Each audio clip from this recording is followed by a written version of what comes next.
You are warmly welcome once again to the historic Cape Coast Castle and Dungeons. My name is Francis Kofi Isel. Call me Fifi Isel. I'll be with you for the next 1 hour. Please feel free to ask questions. Your comments and your inputs are welcome. This afternoon, our focus would be on the transatlantic slave trade, and that after a brief introduction, we will visit the male captive dungeon. From the male captive dungeon, we will come back to the courtyard. From here, we shall walk on the channel. We will look at part of the channel, visit the female's punishment cell, female captive dungeon. We shall walk through the door of no return into the fishing community. However, today, you are assured that we shall return. When we return, we shall visit the condemned cell. From the condemned cell, we move on to the Palaver Hall, McLean's Hall, Governor's Residence, and then finally, the First English Church in Gold Coast, Ghana. Now, basically, there are 3 castles in Ghana. We have the Elmina Castle, built by the Portuguese around 1482. We also have the Christiansborg Castle in Accra, built by the people of Denmark around 1661, and then Cape Coast Castle and Dungeons. This very castle built by the English around 1665.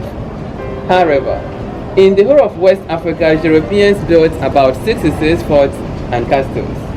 But then, out of the 66 forts and castles, Ghana had about 46 because of gold, which means that 3 castles and then 43 forts dotted along the coastline of Ghana. Now, this castle was built by the English at a point when transatlantic slave trade was at its peak, and that captives were captured not only from Ghana, but including Burkina Faso, Togo, Benin, Nigeria, Mali, Senegal, Gambia, and other neighboring West African countries. From wherever they were captured, they walked barefooted through the forest to a community called Asim Mansu. In fact, as at the time they got to Asim Mansu slave market, they were very tired and weak.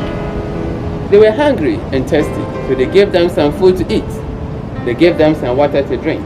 They shaved their hair after they were allowed to take their last African bath in a river called Slave River. After taking their bath, they oiled their skin so they looked attractive. From Asim Mansu slave market, they walked into the castle. Here in the castle, the first point of call was the Palaver Hall. That was where the captives were sold to the English merchants. From the Palaver Hall, they brought them here. Here, branding irons were heated. They used those branding irons to brand them for easy identification. After the branding, they were separated. Male captives were held down here, while the female captives were held in the female captives dungeon. The male captives dungeon. And the male captives dungeon has 5 chambers. This is the very first chamber. We will soon go through the rest of the chambers. But the 5 chambers were designed for 1,000 men at a time. 1,000 men at a time, which means that 200 men in each of the chambers at a time. For a minimum period of 2 weeks and a maximum period of 3 months awaiting shipment. They were fed in here. They defecated here. They slept here. They did everything here. Vomit, leftover food among other materials into the ocean. And so you can imagine the offensive smell here at a time. You can imagine the mosquitoes here at a time. You can imagine the house flies here at a time. Millions of people died over here. Therefore, as you remain sensitive, you hear souls crying all over the place.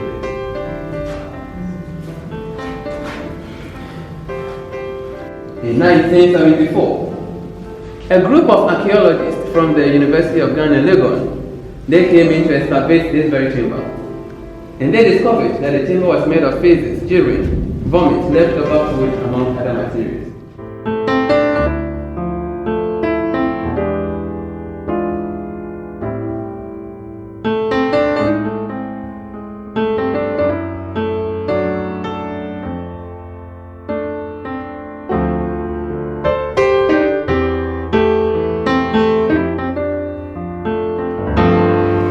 That was the first English church.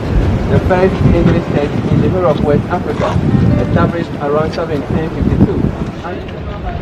the same time that they were taking humans, they were establishing Christian churches. A source of water for the captives. Source of water for the captives. And so we use this water for painting and other renovation work in the castle. However, whenever there's water shortage in town, some of the locals around come here to fetch water.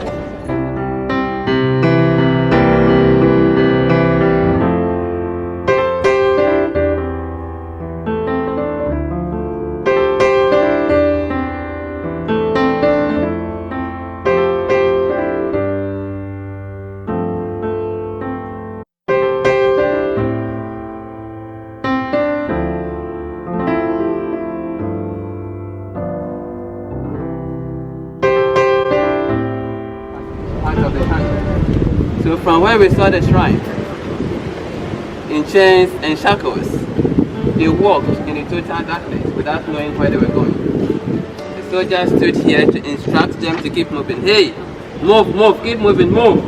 They were moving though, but none of them knew where they were going. Part of the tunnel. Stand here, look at it after we continue. Please, no insurance. Therefore, you don't have to go far.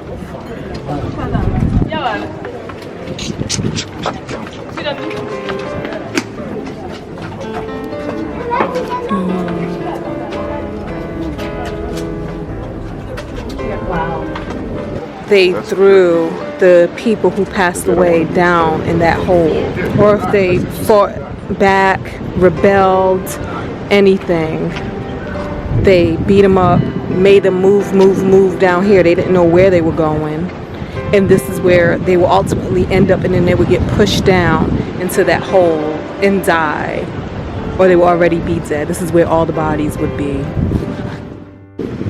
The women were kept separately, of course. In this way, they would bring them out, rape them.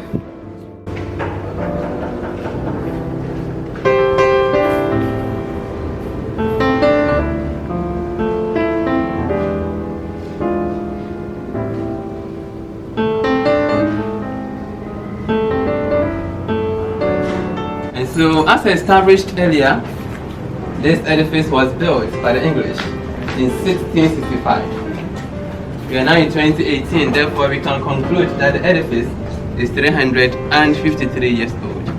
However, this is the only original door left in this edifice. It's made of metal and wood. Metal here, wood here. It's a cell, but not any ordinary cell. It's a condemned cell. So some of the captives made an attempt of fighting for their freedom. In the same vein, some made an attempt of escaping. And so those who made such an attempt were caught and were condemned in here. They no water, no source of ventilation, no food, no light. Through suffocation and starvation, they struggled and died. As they died, they were thrown into the ocean for the fishes to feed them up. There's an evidence that yes, the captives went through hell. Yeah. They went through ordeal. They went through pains and difficulties. May their souls rest in perfect peace. Excuse me, sir? Yes. Do they have males and females in this cell? All freedom fighters, regardless of their gender. Yes.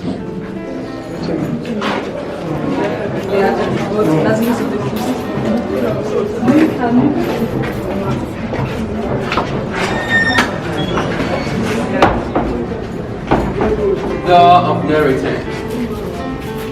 Door of no return. You might have heard of this famous door, but today it's safe. The original door of no return was very short, and now we said that one person could walk through at a time.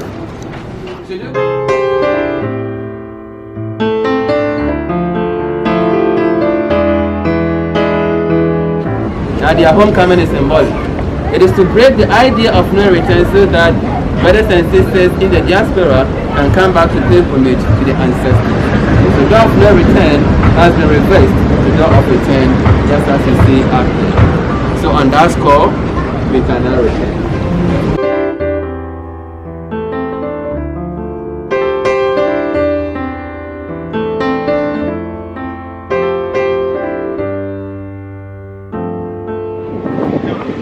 So it's interesting because Ghana is 71% Christian faith.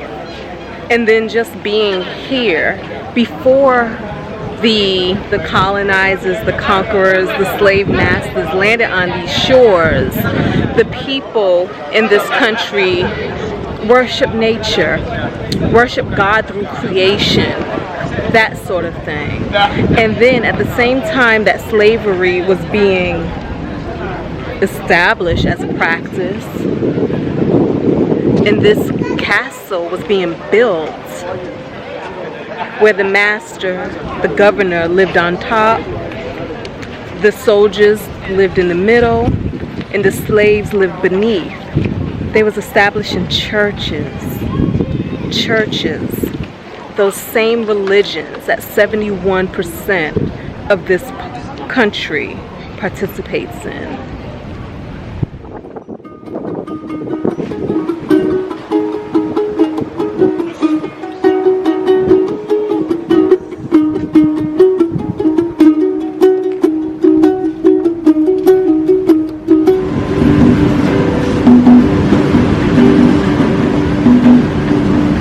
Joel and Kwame and Queen Mother and Jaylin and Tinesha and Kenny and Robert and Janelle and Olivia and Mo and Jackie and Kim and Samaya and Stephanie and Kwame and Randy and Botang. We are here because somebody somewhere sometime decided I've got to survive. They decided I've got to be here. No matter the dungeon, no matter the passage, no matter the auction block, no matter what happened, I've got to be here. They had a vision that moved beyond earth and sky and sun and time and circumstance. And we have to honor that.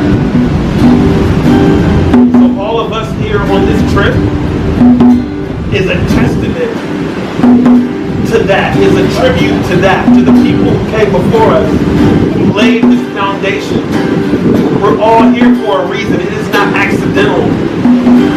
We are all here because we have to now think beyond this ground, this sky, this sun, for the people who are going to come after us, and what type of legacy are we leaving to the Leashes, to the Hardwicks, to the Dorseys and the Dailies, to the Pennells, to the Pierres, to the Bradwells, to the Davises, to the Alexanders and the Stanleys, to the Smallwoods, to the Brittons, to the Asaris, to the Prestons. What kind of legacy are we going to live? How are we going to honor them? No, I'm alive, 'cause they have survived. Y'all sing with me.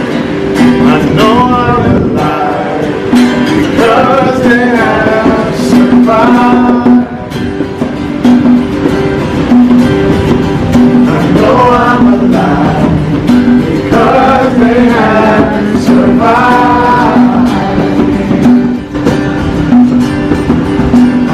I'm alive because they had to survive.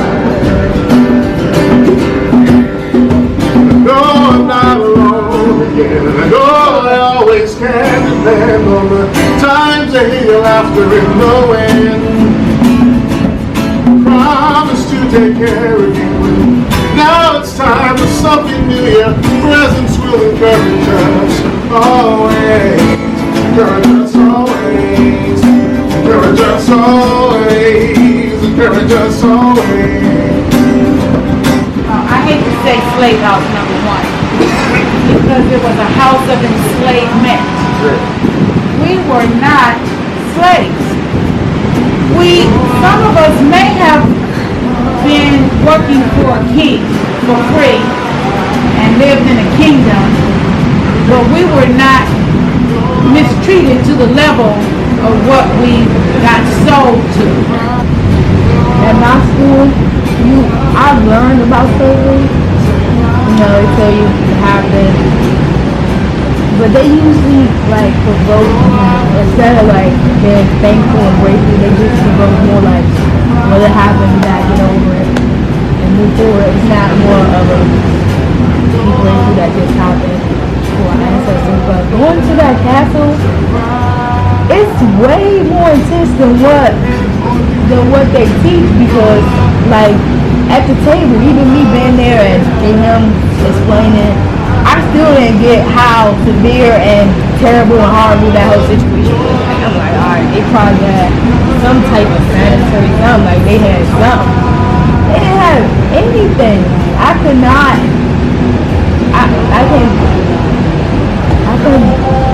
it.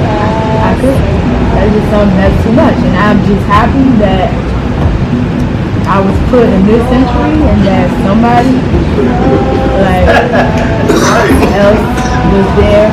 I'm grateful for them not jumping off the boat. You've been here and able to be here. I have to do that. Been able to come back actually, because this is my first time I've been out the country, and so for this being the first time, this is an awesome, wonderful experience. And I thought I would never get, like, I always use, like, with my friends, I would be like, Africa, when you going to Africa, like, joking, but I never thought I would actually be coming to Africa.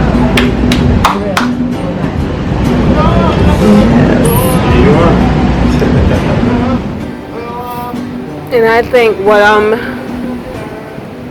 realizing through all of this is that I never said thank you to those who survived. You take that for granted.